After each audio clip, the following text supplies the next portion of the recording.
Everyone managed to get a summer break, I hope? A little bit of a summer break. Good afternoon. I'll say a few words and then my colleague Ambassador Martin Kimani will come in to also explain why we've asked you to join us here this afternoon. So today, Kenya and the United Arab Emirates are hosting an Arria-formula meeting on the increasing threat of terrorist groups that attack all of our communities, not just within borders, but across them. We'll be joined by briefers from the African Union and civil society, an expert on drones, and the survivor of a terrorist attack. The UAE and Kenya are coming together in this partnership to bring attention to the issue of the transnational reach of terrorist groups, because the international response to terrorism, we believe, has to be more consistent, more integrated, and more comprehensive than it currently is today. Of course, in our regions, in our communities, we have seen devastation from terrorism's growing transnational threat. In Somalia, as one example, Al-Shabaab is conducting attacks far beyond the territories it controls, including in Kenya. In Iraq, Daesh continues to threaten the wider Middle East. And in my own country, Houthi drone strikes killed innocent civilians who moved to the UAE simply to search for a better life for themselves and their families. And in fact, according to the Global Terrorism Index, the number of terrorist attacks around the world last year had increased by 17%. So terrorists are clearly taking advantage of new and emerging technologies. This is another big topic for our attention today and in the coming months in the Council. They're taking advantage of these new technologies to recruit, to surveil, and ultimately to attack across national borders. And terrorists are evolving with the times. We need to meet those evolving threats ourselves with proactive approaches to prevent those groups from exploiting gaps in our counter-terrorism strategies. And so far, in our view, the Security Council is not quite up to that challenge because of the modalities that exist that need to be improved on. The Council remains tied to a two-track approach, which focuses on Daesh and Al-Qaeda to the exclusion of other groups, and that really limits the effectiveness of our work. And that's why we're here today, to begin this conversation with member states. We want to listen to member states' perspectives, to look at concrete recommendations, practical recommendations on how the Security Council and other stakeholders can further address transnational activities by terrorist groups, whilst also ensuring unimpeded humanitarian access to populations suffering under terrorist control. And we think by working together in this partnership, in this cross-regional partnership, we can really put a spotlight on this very important issue. And I'll turn to Ambassador Martin now to say a few words. Thank you. Thank you, Ambassador Nusseibeh, for co-hosting this event with Kenya, and thank you all for taking the time to cover this this press briefing. Look, I was in New York on September 11th, 2001. That was, I think, the most prominent transnational terrorist attack of the last few decades.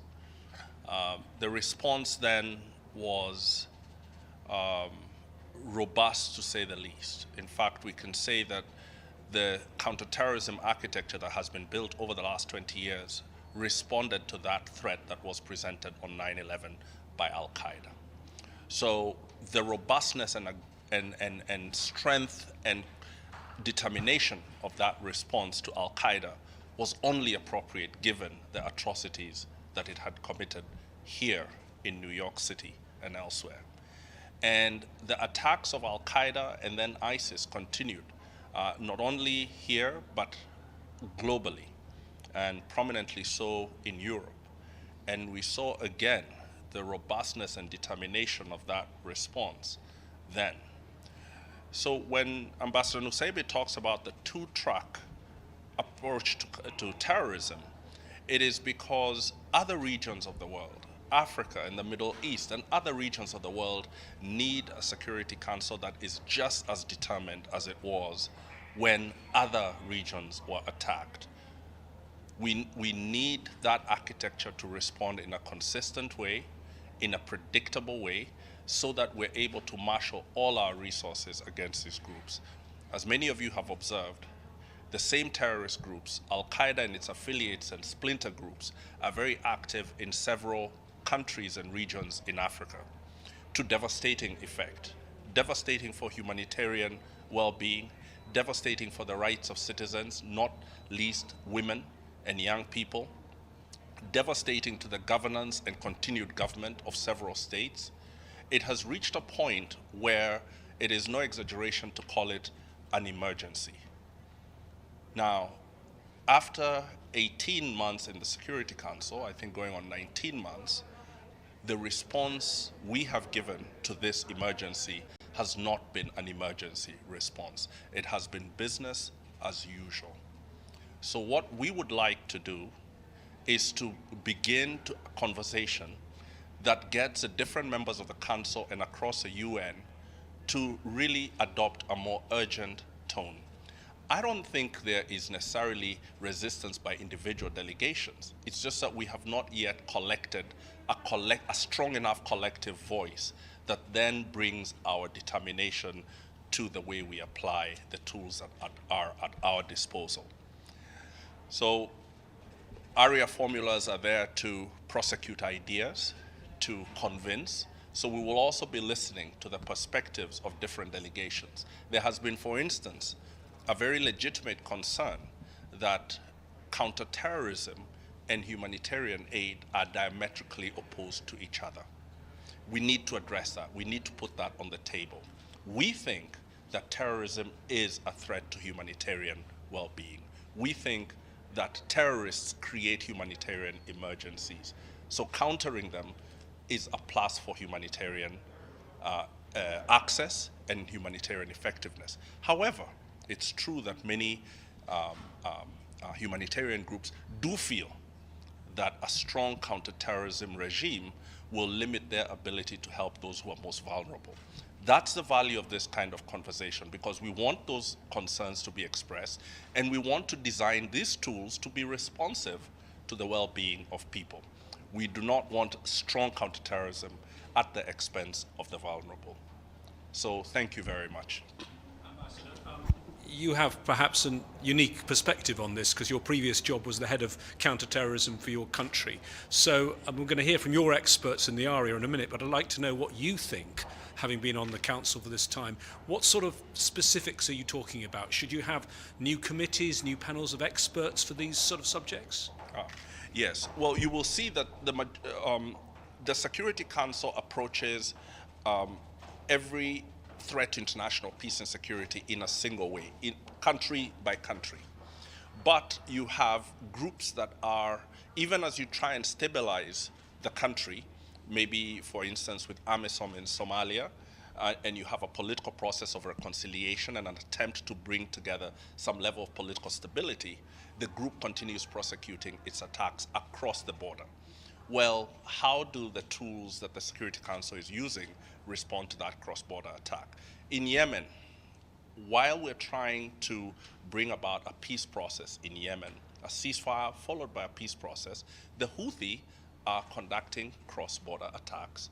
How do we address that? So there's some technical work that needs to happen.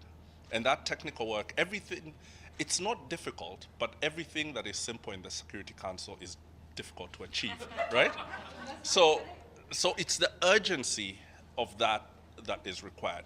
The next part is, in my view, you defeat terrorist groups through technical, military, intelligence, financial measures, but also politically. And politically, it means the Security Council creating a price that says, as long as you are attacking the United Arab Emirates or Kenya, you will not have a path, a legitimate path as an actor globally. And that is a pressure that the Security Council is able to bring to bear. I hope that. The fact that a lot of groups use cyberspace for attacks. How do you want to bring the Security Council up to date on that? Because we know that there is a problem regarding that too. Do you think that Security is ready to work on this issue? Should we take Edith's question as well, and then we'll answer both? Okay. Yeah, my question is, would you see a way of putting the subject, international terrorism, on the Security Council's agenda?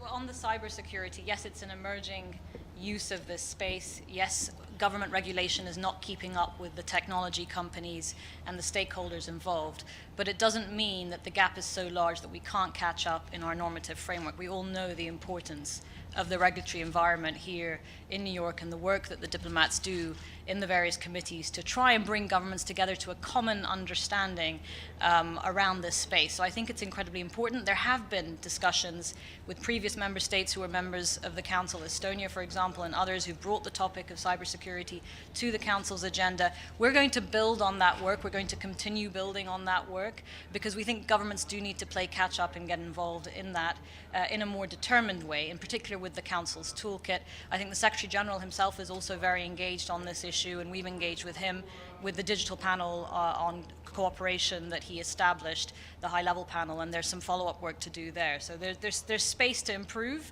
but we need to catch up as an institution, as a multilateral institution in that space. And Ambassador Kimani, maybe you want to take the question on the Council's agenda and international terrorism. I mean, at this point, it's hardly arguable that the cyber realm, and especially platforms such as social media, are used by terrorist organizations to recruit members, to divide communities.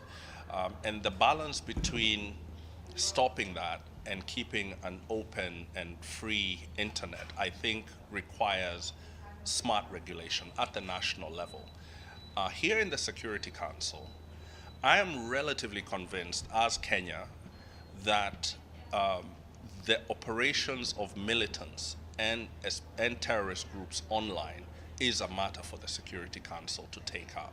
How it does that, whether it does it now or later, it will do it, because the digital realm is becoming a more powerful area of navigating civic and political life. So I imagine that there will be a day when Security Council resolutions include social media and other forms of online connectivity. That will be a great debate, and I doubt Kenya will be in the Council by then. Well, it depends if UN Security Council reform happens first. Yes, indeed.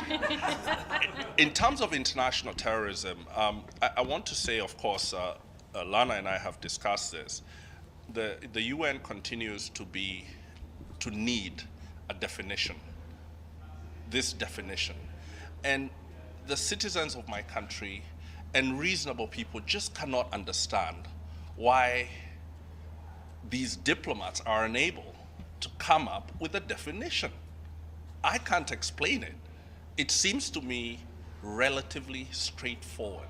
It has something to do with civilians. It has something to do with violence against civilians for political ends. Now, that makes it very simple, but it's been very difficult to achieve. And that continues, I think, to cripple the United Nations' ability to really bring its resources to bear on this particular problem. So I think it'll wait, and probably, I hope we can take a crack at it. But even when we leave the Council, we'll still have a chance to take a crack at it, and it deserves a good push. And the UAE is on the Council for another year, so we'll be continuing Kenya's thought process on that issue. Ambassador Nusseibeh, on the Houthis threat, and addressing the Houthis threat, how do you expect the Council to, what has the Council not done yet that could still do regarding the Houthi activities? Look, I think the Yemen specific, I don't want to get into Yemen context specifics here because this is a much broader transnational discussion.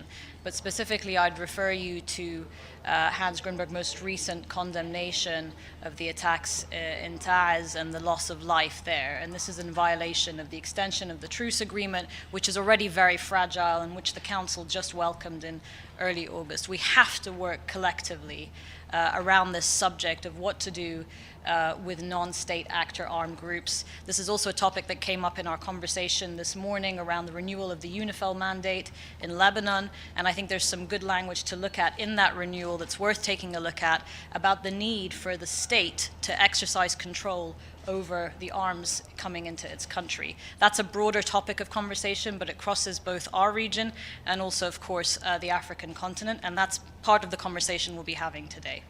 Thank you. Reports that say that many terrorist groups like ISIS or even Al-Qaeda have been using cryptocurrency. Now, how can the international community and Security Council deal with this complicated issue, since this kind of money cannot be tracked? Frankly, I think the debate behind the use of cutting-edge technologies and terrorism is behind, it's lagging behind.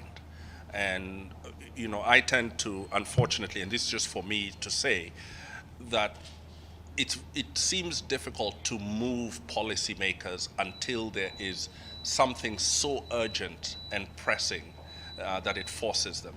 I think the Security Council will probably be a lagging indicator, not a leading one. I think national governments are probably going to have to move first, and then their movement is probably going to be reflected by the delegations in the Security Council. I don't perceive the Security Council as being a leader on how to regulate or engage on the crypto, the use of crypto by terrorist organizations. But if national governments start moving in that direction, and some have, maybe that will come to be reflected in our debates and our decisions here. Very important question. Thank you, and something hopefully we'll discuss this afternoon, but absolutely on the national level, both Kenya and the UAE are very committed to both tracking the sourcing and financing of terrorist activity in whatever currency terrorists start moving into. And secondly, in the digital space, also understanding how we stop the use of these social media platforms for the recruitment of terrorism and of youth online. I think these are critical questions for this council's term, but future councils as well. Thank you. Thank you. Have a good afternoon. Have a good afternoon, everyone. Thank you.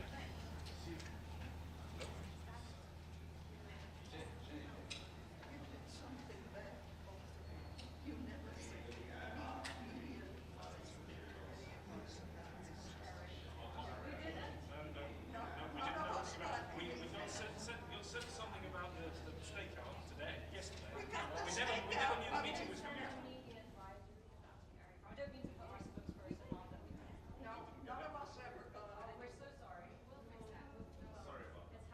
The other question is, should the elected members have 3 people up in 2 years? Because you guys are finding all the problems now as you're about to go off the council. Yeah, you know, which is it's one of the problems. In 1940 something. Yeah. Put it at 2 years. Yeah, so Just as you're figuring it out, exactly. it's time to go. Exactly. I know. Yeah, I think But this was. of course, you know, look, I've been here through this whole debate. One man's terrorist is another man's liberation. It's becoming more of a Politically motivated violence against civilians. Some could say that's the war in Ukraine. No, you know, that's the problem, isn't it? If it's too big a challenge, it doesn't mean we can't try and grapple with it. But, you know, to your point about council membership, Martin and I are often texting each other under the council table saying, you just finished my sentence. So there is a lot of synergy across regions on our approach to this. And I think what we are is game to try. We know it's challenging, but we're game to give it a go. Because I think there are some common precepts that we all agree on around the use of violence.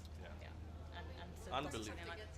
We'll get to the Arria. I'm sorry about the media advisory. We'd like to speak to you We will, of course, sometime correct. about some more, because I think they're going to declare a family in the next few days. Yeah, it's also something we should speak about. As I say, I will. Okay, great. Thanks. I'm so sorry. I'm so sorry. Thank you.